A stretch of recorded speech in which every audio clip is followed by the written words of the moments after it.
So fair warning, as I always do, essay, quite a bit of essay. Number 9 on Netflix right now is a 2002 film called Trapped. And if you read the description on Netflix, that's not the fucking plot. And I'm sorry, that tagline doesn't make sense. Fear strikes back. What? So Netflix describes this movie as a little girl with asthma getting kidnapped and her captors withholding her albuterol unless her family cooperates. Which, like, yes, that happens, but that's not really the plot of the movie. That actually only comes up twice. So the actual plot is that there's this couple who want revenge after their daughter died from medical malpractice during a tumor removal. And so they've been going from family to family of any doctor that was involved in her case, kidnapping their kid for 24 hours until the doctor that they've targeted at that point gave them $250,000. But shit goes very far south when they find out that she does in fact have asthma. Like severe asthma. But there's a whole 10-minute scene where they meet like halfway so that she can give them her bag of meds. And so she's okay for a while until the end, like the very, very end. And then it acts up again, but the husband has a rescue inhaler in his pocket because he's a doctor. So no, her inhaler was never like withheld. So on to my questions, comments, and concerns portion. 1. Is there anything Charlize can't make better? No. Stuart Townsend, I didn't know he actually made a movie outside of Queen of the Damned.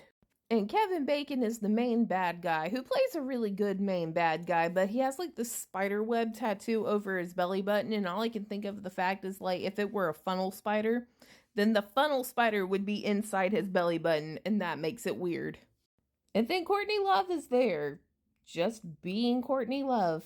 So if the whole reason they're doing this really is for revenge, when it comes to the $250,000 that they're holding the kids ransom for, is there a point to that? Or is it just because you're already committing a crime, you may as well rob their asses too? And then the convenience factor is really just a treat.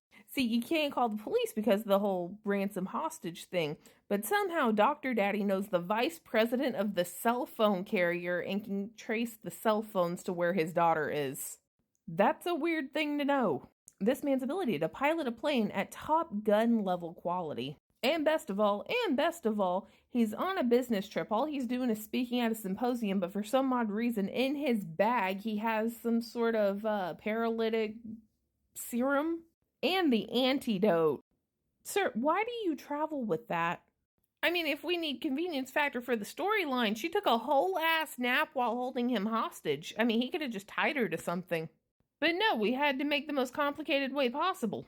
It's a very overcomplicated process because they sent 3 people to 3 different places. Instead, y'all could have just gone in the morning, took the girl, held the 2 of them hostage, and then like you could have had your money the same day. The reason I'm saying that it's overly complicated is because they had to wait the entire night, the 24 hours.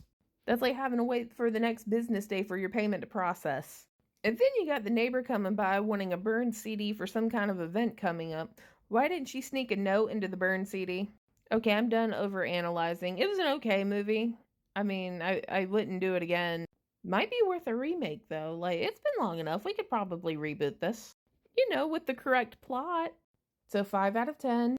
Stay tuned for the next video because I'm going to have Mr. Crush Parking Lot Candy react to the airplane scene. And you are not going to want to miss that. This man's eye is going to twitch. Okay, bye.